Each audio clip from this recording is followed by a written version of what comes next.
Pues bienvenidos a este webinar organizado entre FIADIS y la Secretaría General de Instituciones Penitenciarias. Yo soy Andrea Jiménez Salinas, presidenta de la Fundación FIADIS, ¿no? Fundación para la Investigación Aplicada en Delincuencia y Seguridad. Es una fundación un poco que tiene como fin, ¿no?, llevar a cabo investigación aplicada en todo este ámbito de la seguridad, de la delincuencia. Y en este caso tenemos,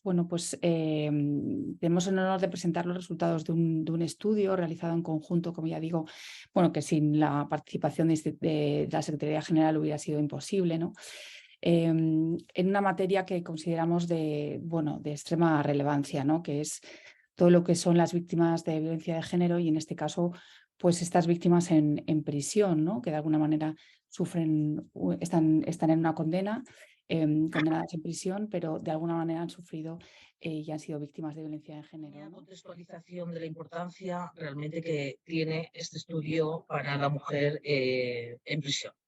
Hablar de cualquier situación de las mujeres privadas de libertad nos lleva inevitablemente a hacer mención al artículo 25.2 de la Constitución, que establece la finalidad de las penas de prisión. La finalidad, como todos sabemos y recordamos, es la reeducación y la reinserción social. Y la ley nos insiste en que esta finalidad no debemos de olvidar que debe de ser la reincorporación a la vida en libertad, pero con la capacidad y la voluntad de vivir respetando la ley penal. En relación, por tanto, a víctimas de violencia de género, la Secretaría General ha puesto especial interés,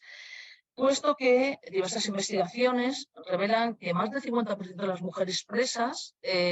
han sido víctimas de violencia de género. Incluso algunos estudios lo sitúan en un 80%. Con independencia de que todas las situaciones, como les transmito, están siendo de especial atención por parte de esta Secretaría, esta situación, dadas las investigaciones que apuntan a un número tan importante como es haber sido víctima de violencia de género, con todo lo que conlleva después en el desarrollo personal y en el bienestar personal de la mujer, nos planteamos que necesitábamos hacer un estudio para profundizar en las circunstancias y en el conocimiento de esta situación. Planteamos, como bien decía Flori, en muchos estudios se veía que el porcentaje de de mujeres que habían sufrido víctima de violencia de género en prisión era muy elevado. Y queríamos conocer cuál era ese porcentaje en una muestra representativa de las prisiones españolas y ver sobre todo si estas personas, estas mujeres que estaban en prisión y habían sido víctimas de violencia de género eran diferentes a otras internas que no habían sufrido estos procesos de victimización. Para ello planteamos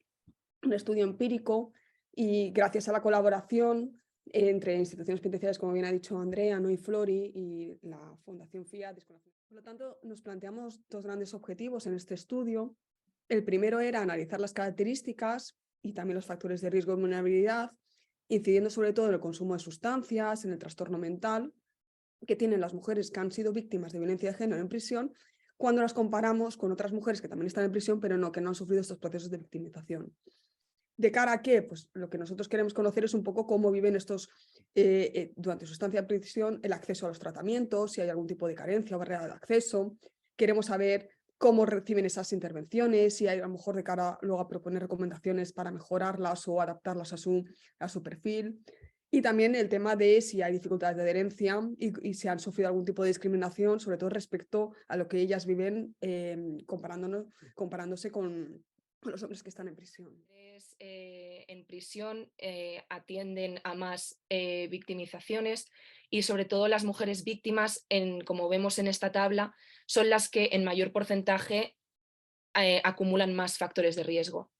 Como vemos, por ejemplo, en los antecedentes familiares, el porcentaje difiere mucho entre los dos grupos, pues los familiares de las mujeres víctimas en mayor proporción han consumido algún tipo de sustancia o tienen problemas psicológicos o incluso han llegado a ingresar en prisión. También vemos que si analizamos algunas victimizaciones durante la infancia y antecedentes que han tenido durante la infancia, también vemos como bien ha expuesto antes Meritxell, que en esta muestra también las mujeres víctimas han sido testigos de agresiones entre sus progenitores, también han sido víctimas de malos tratos por parte de sus familiares, han sido víctimas de abuso sexual infantil en mayor proporción, llegando casi al 45% de las mujeres que han sido víctimas de abuso sexual infantil.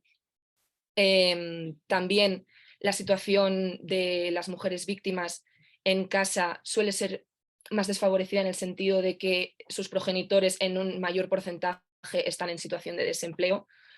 y también en una mayor proporción, casi la mitad de las mujeres víctimas han sido expulsadas en algún momento de sus casas.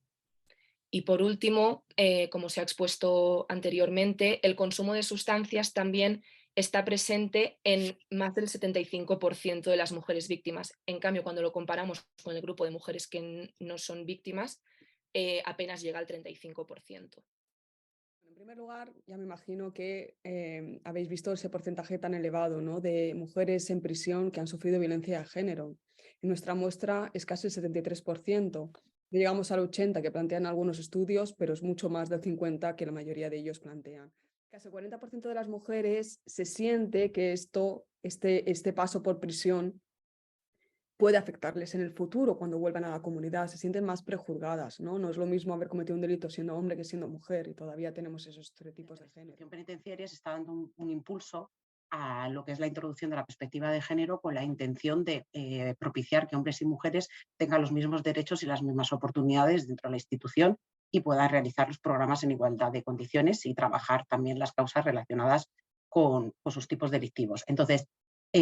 dentro de ese marco pues, se han promovido diferentes actuaciones. Una de ellas, por ejemplo, ha sido la creación de los módulos de respeto mixto y las unidades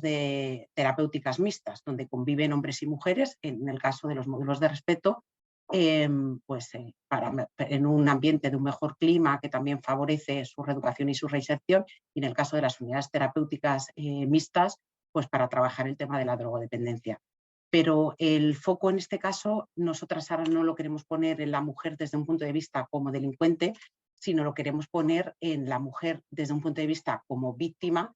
y en el sentido de que la institución penitenciaria también no solo tiene que llevar a cabo actuaciones encaminadas a disminuir la reincidencia de las personas que tiene a su custodia, sino que también durante el tiempo que está en prisión, la institución penitenciaria debe también velar por fomentar y desarrollar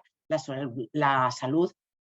biopsicosocial de las personas privadas de libertad. Entonces, obviamente, en el caso de las mujeres víctimas de violencia de género, pues hay una afectación, como este programa, el programa Ser Mujer, que el objetivo fundamental es reducir la vulnerabilidad de las mujeres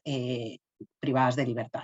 El programa Ser Mujer está publicado en un documento penitenciario que está disponible en la página web de la institución penitenciaria y, bueno, pues este programa, el programa Ser Mujer,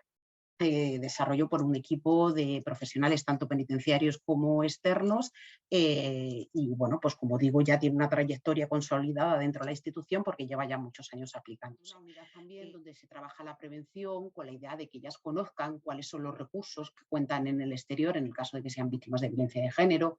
que vean qué es lo que implica el poner una denuncia, el que supone una orden de alejamiento, el que haya una orden de protección, las comunicaciones con los hijos, o sea, es decir, que sean un poco conscientes de qué recursos tienen y qué implicación tienen este tipo de recursos. Para eso, desde la institución penitenciaria, tenemos que dar las gracias también a la UFAN, que es la Unidad de Atención a la Familia y a la Mujer de la Dirección General de la Policía, que lleva ya muchos años colaborando con nosotros con este programa, con el Ser Mujer, y bueno, pues en diversos centros pues acuden profesionales de la UFAN a hablar con las mujeres del Ser Mujer para explicarles pues eso, cómo poner una denuncia, por qué es importante denunciar, etcétera. O sea, es decir, que ellas también tened en cuenta que en muchos casos el concepto que tienen las mujeres víctimas de violencia de género en prisión de los cuerpos y fuerzas de seguridad del Estado en muchos casos es muy negativo porque está muy relacionado con los procesos que les han llevado a prisión y con esa parte más delictiva. Entonces no ven la parte de los cuerpos y fuerzas de seguridad del Estado como organismos que ayudan a las víctimas. Entonces es muy importante que a través de este programa, como decimos, insistir en la parte de víctimas y que vean que los cuerpos y fuerzas de seguridad del Estado también están a ellas para ayudarlas como víctimas. Entonces, bueno, se trabaja, como decimos, a nivel de recursos y también a nivel de prevención, pues para que ellas identifiquen una serie de elementos o de situaciones que pueden provocar que aparezcan episodios de violencia dentro de la pareja.